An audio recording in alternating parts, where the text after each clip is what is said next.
You're walking down the hallway of the ICU, coffee in hand, just starting your shift, and you hear a ventilator alarming from your new patient's room. Oh, that sound. Right. You step inside, look at the bed, and your stomach just completely drops.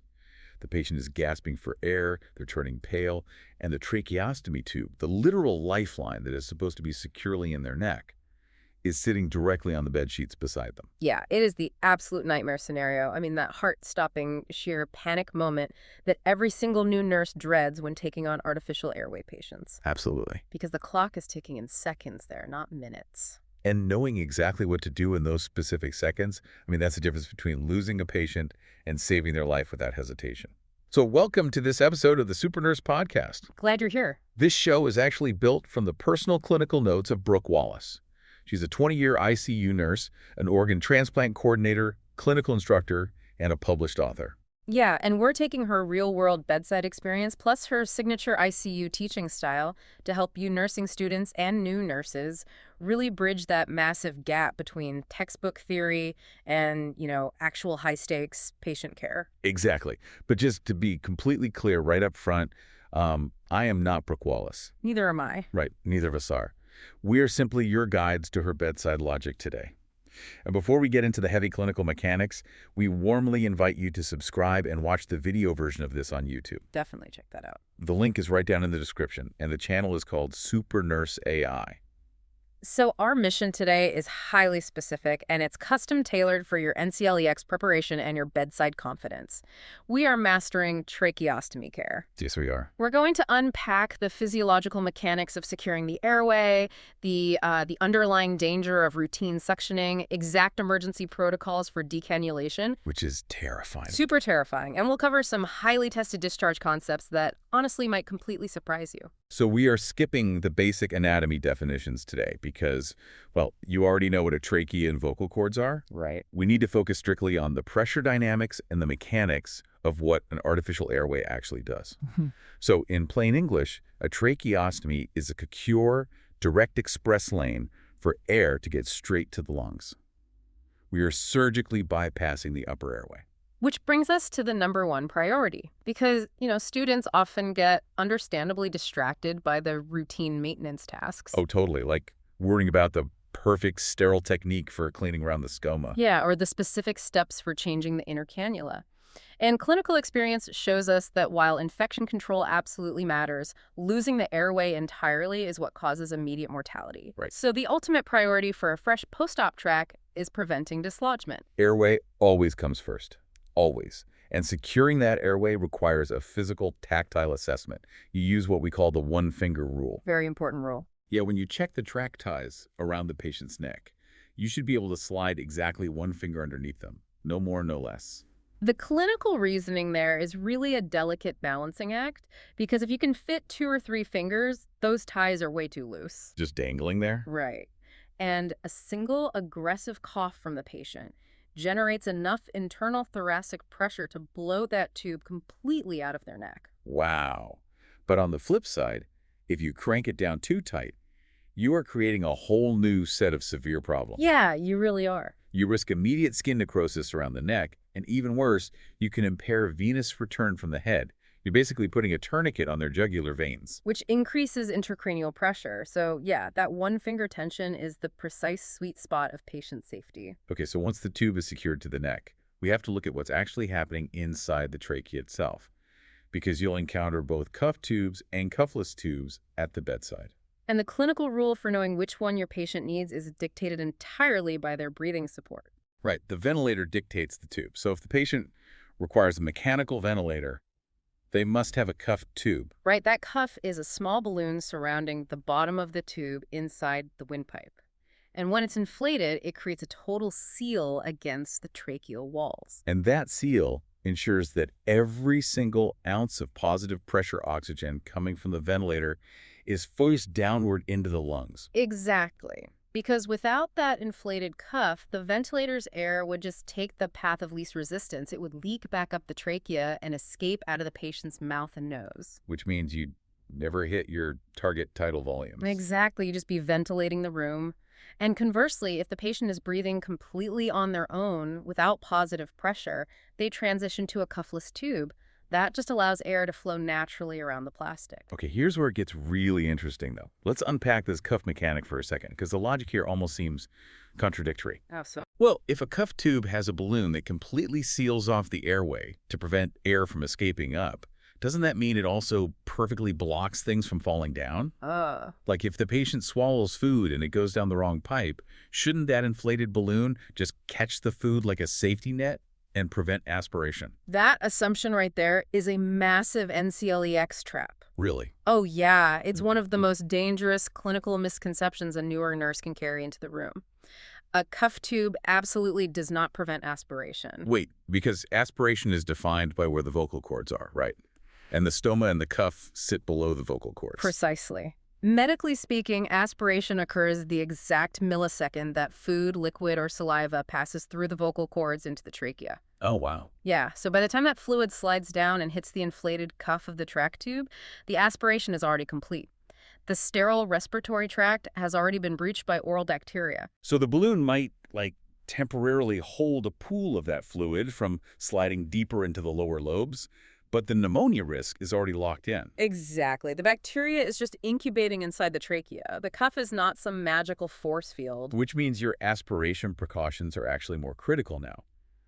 You must keep the head of the bed elevated during feedings. 100%. You just can't let the presence of a cuff give you a false sense of security regarding their swallow reflex. And, because that inflated cuff traps all those oral secretions and bacteria right above the lungs, the patient is constantly fighting off a buildup of mucus. And since we've bypassed their upper airway, they can't effectively clear that mucus themselves. Right. They can't just cough it out normally. So that means we have to step in and clear that artificial express lane manually, which brings us directly to tracheal suctioning. And this is where the danger of routine really sneaks up on newer nurses.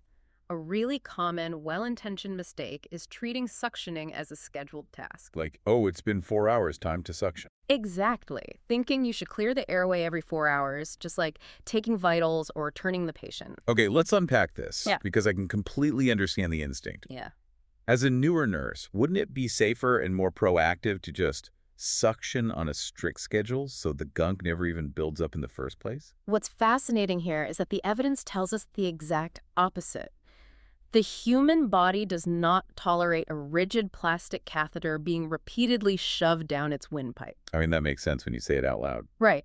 Routine scheduled suctioning actively causes acute lung injury. Because you're taking a vacuum and blindly dragging it across delicate respiratory mucosa. You're physically stripping away the cilia and causing microhemorrhages every single time you pass that catheter. Exactly. You trigger a massive inflammatory cascade. The tissue swells, it bleeds, and that microtrauma increases the risk of introducing bacteria, leading straight to ventilator-associated pneumonia. So suctioning must be 100% based on your nursing assessment. You only intervene when clinically necessary. Yes, only when clinically necessary. So what specific clues at the bedside scream clinical necessity to a nurse? You're relying entirely on your eyes and ears. I mean, are you physically seeing mucus bubbling up out of the trach hub? That's a pretty clear sign. Yeah, very clear.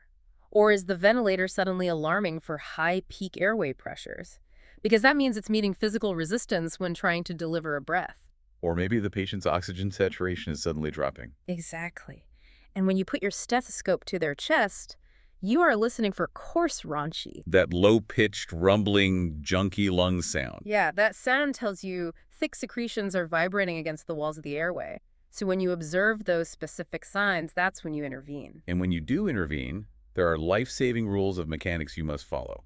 Rule number 1, always preoxygenate. Non-negotiable. You must provide 100% oxygen for at least 30 seconds before you start the procedure. Because the suction vacuum doesn't differentiate between liquid mucus and gaseous oxygen. Right, it just pulls everything. Yeah, when you apply suction, you are literally stealing the patient's functional residual oxygen right out of their lungs. If you don't hyperoxygenate them first, they will desaturate to dangerous levels incredibly fast. And rule number 2 is just as critical. You never apply suction while inserting the catheter down the tube. Never. You smoothly guide the catheter down until you meet resistance at the carina, or until a patient coughs. And only then do you apply intermittent suction on the way out while twirling the catheter. Because if you apply continuous suction on the way down, the physics of that vacuum will cause the tip of the catheter to instantly adhere to the tracheal wall. Ouch. Yeah, you'd just be dragging and tearing that tissue all the way down the windpipe. And finally, there's a strict time limit. 10 to 15 seconds is the absolute maximum time for a single suction pass.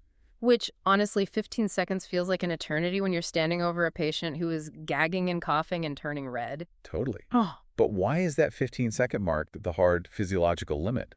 Like, what happens at second 16? Well, two things. First, beyond 15 seconds, you're inducing severe hypoxemia. You're literally starving the heart muscle of oxygen. Right. Second, you run the massive risk of overstimulating the vagus nerve. Oh, because that runs right alongside the airway. Exactly. And when the vagus nerve is overly stimulated by the trauma of a catheter, it triggers severe cardiac dysrhythmias. A patient's heart rate can plummet into extreme bradycardia, and they can literally go into cardiac arrest if you aggressively suction for too long. So, preoxygenate, suction only on the way out, and never exceed 15 seconds. Those are non-negotiable rules for your NCLEX and your license. Absolutely. But let's pivot back to that terrifying scenario we opened the show with. Ah, yes. You've done your maintenance, you've assessed perfectly, but the absolute worst-case scenario still occurs. Accidental decannulation. The tube is just sitting on the bed. The panic response there is entirely natural, but clinical preparedness is the only antidote. Right. To survive this emergency, there is specific equipment that must be visually verified at the bedside 24 hours a day, 7 days a week. What exactly do we need? You must have a resuscitation bag, so an Ambu bag with a face mask attached, and 2 spare tracheostomy tubes. And looking at the standard guidelines, one of those spare tubes is the exact same size as the one currently in the patient's neck, but the other one is a half size or full size smaller. Yep. Is having a smaller tube kind of like trying to force a shoe back onto a severely sprained, swollen foot?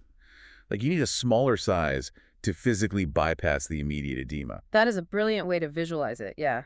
The instant a trach tube comes out, the trauma to the neck tissue causes rapid aggressive swelling. It just balloons up. Exactly. The smooth muscle spasms.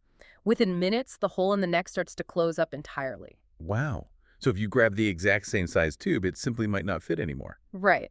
Having that smaller size immediately accessible gives you a mechanical advantage to secure the airway before it completely swells shut. Okay, so the tube is out, the patient is gasping. Yeah. We have our equipment in hand. What is the very first move? Because the NCLEX relentlessly tests prioritization here. Your first move depends entirely on the 7-day rule. Okay, what's that? This is a massive clinical decision matrix. You must know the age of the stoma. Basically, has this patient had this tracheostomy for more than 7 days or less than 7 days? All right, let's start with the safer scenario, the mature stoma.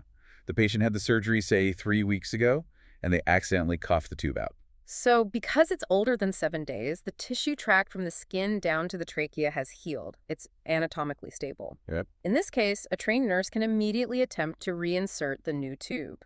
You use a curved hemostat to gently hold the stoma open, or use the obturator, that's the firm plastic guide that comes inside the new trach tube, to smoothly slide it back into that established healed trach. So the tunnel is basically fully built and reinforced so it guides the tube straight into the windpipe. Exactly. But what if it's a new stoma? Say the patient just came back from the operating room 2 days ago. This is where you absolutely must stop your hands and think. If the stoma is less than 7 days old, the tract has not formed yet. It's just fresh tissue. Right, it's just raw, unhealed, shifting tissue. If you try to blindly force a rigid plastic tube back into a fresh, closing surgical wound, you will likely miss the trachea entirely. Wait, if the hole is unhealed and closing, and you're blindly pushing a tube into the swelling, you're not going into the airway at all, are you? Are you just tearing into the neck muscle? That is exactly the nightmare you're picturing. You create what is called a false passage. Oh, no. Yeah, you end up shoving the tube into the subcutaneous tissue of the neck. And if you then attach a resuscitation bag and start pumping air into that tube, you are inflating the patient's neck tissues with oxygen instead of their lungs. That causes massive subcutaneous emphysema. The air gets trapped under the skin, dissecting right through the tissue planes. Yes. I've felt that before. It feels exactly like bubble wrap when you press on their neck. It's unmistakable. And all that trapped air compresses the actual windpipe from the outside in, literally strangling the patient. It's catastrophic. Yeah. So if you absolutely cannot safely reinsert the tube into a new stoma, you have to keep them alive using their native anatomy. Yes. You immediately take a sterile, occlusive dressing, and cover the stoma hole in the neck, pressing down to completely seal it. Because if you don't seal that neck hole, any air you try to pump into their face is just going to shoot right out the side of their neck like a whistle. Precisely. Once that neck stoma is sealed shut, you grab the bag valve mask, place it over the patient's nose and mouth, and you ventilate their lungs from the top down, just like standard CPR. You just revert to their natural airway. Exactly, until the critical care team or the surgeon arrives to surgically reestablish the track. That is wild. The difference between forcing a tube and causing a fatal false passage versus bagging them over the mouth and saving their life all hinges on knowing if that stoma is 7 days old. That is the very definition of clinical judgment. So this deep understanding of mechanics leads us directly into discharge education. Because eventually these patients stabilize, and many of them transition to home care. And the NCLEX focuses heavily on whether a nurse can safely prepare a patient to manage this artificial airway entirely independently. Right, they can't just leave the hospital without physically demonstrating that they know how to perform routine ostomy care or how to suction themselves without causing tissue damage. And they need to know exactly what emergency steps to take if decannulation happens right in their own living room. But there is a highly tested, frequently overlooked concept regarding discharge that usually shocks new nurses. Oh, this one is huge. It's the direct connection between tracheostomies and severe bowel impaction. Yeah, it throws a lot of people off. I remember looking at this the first time and being completely confused. I mean, the airway is physically disconnected from the GI tract. How does a plastic tube in the neck cause severe constipation and fecal impaction? It is all about physics and the Valsalva maneuver. Okay, break that down for us. Think about the mechanics of how a healthy person bears down to have a bowel movement.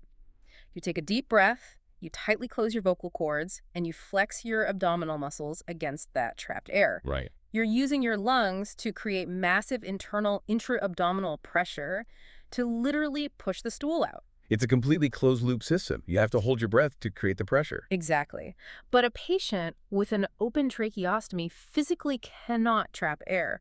The air just freely leaks right out of the tube in their neck. Oh, wow. So they literally cannot perform the Valsalva maneuver. They cannot. Because they lose that internal mechanical pressure, they physically struggle to bear down, which predictably leads to chronic constipation and severe fecal impaction. That is fascinating. The mechanics of breathing directly impact total body functions. So that means as the discharging nurse, you have to proactively educate these patients to use routine stool softeners, stay highly hydrated, and utilize laxatives or suppositories when needed. Because their basic physics have permanently changed, you also must emphasize the absolute necessity of continuing pulmonary hygiene at home. They need to keep performing deep breathing exercises and maintaining humidity in the air. Why is that so critical at home?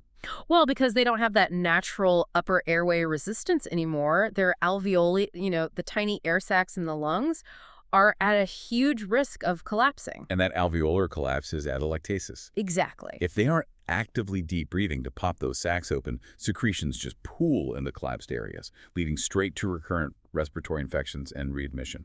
So we've spent this entire time talking about the high-stress, life-or-death physical mechanics, the swelling, the secretions, the pressure dynamics. But the clinical picture is incomplete if we don't address the profound human impact this device has on the patient in the bed. It really is. Because getting a trach literally takes away a patient's ability to speak. Their vocal cords are completely bypassed by the tube. They are awake, alert, and entirely silenced. Yeah, the psychological terror of not being able to call for help or tell your family you're in pain is staggering. It violently strips away their autonomy. Which is why understanding the bedside magic of the speaking valve, often called a Passy-Muir valve, is so essential for comprehensive nursing care. The speaking valve is a brilliant piece of engineering. It's this tiny little attachment that snaps right onto the end of the trach tube. It basically acts as a mechanical one-way door. Let's break down the airflow with it. When the patient breathes in, the valve opens, pulling atmospheric air directly through the trach tube and into the lungs. Okay, so it provides an easy path of least resistance for inspiration. Exactly. But when they exhale, the pressure flips. What happens then? The instant they push air out, the one-way valve snaps completely shut. The exhaled air can no longer exit through the plastic tube in their neck. So it has to go somewhere else. Right. So the air is forced to travel upward, flowing around the outside of the trach tube, passing right back up through the vocal cords and out of the mouth and nose. Oh. And because the exhaled air is finally passing back over those vocal cords, the cords can vibrate again. The patient physically gets their voice back. It is always a massive turning point in their recovery. I mean, you literally see the light and the fight come back into their eyes when they hear their own voice for the first time in weeks. The NCLEX is going to test you relentlessly on the strict 15-second suctioning rules. You need to memorize the 7-day stoma protocols and understand the physics of the Valsalva maneuver. You need those facts to keep your patient physically alive. You do. But true nursing excellence is realizing that you aren't simply managing a plastic port. You are caring for a vulnerable human being who has temporarily lost their agency. If we connect this to the bigger picture, it brings up a fascinating thought to leave you with today. The tracheostomy as a surgical concept has actually existed since ancient Egypt. Really? That long? Yeah. And yet, thousands of years later, we are still relying on basic, static plastic tubes that require constant traumatic manual suctioning and risk fatal decannulation. It's pretty archaic when you think about it. It is. It makes you wonder, with the rapid advancement of medical technology, how close are we to bionic airways? Or smart stomas that use microsensors to clear their own secretions automatically, making these terrifying airway emergencies a thing of the past? Imagine a future where a smart tube totally eliminates the risk of acute lung injury from suction catheters. That would be incredible. But until that technology arrives, your clinical judgment is the only thing protecting that airway. You are learning how to think like a nurse, building the pattern recognition that saves lives and restores humanity.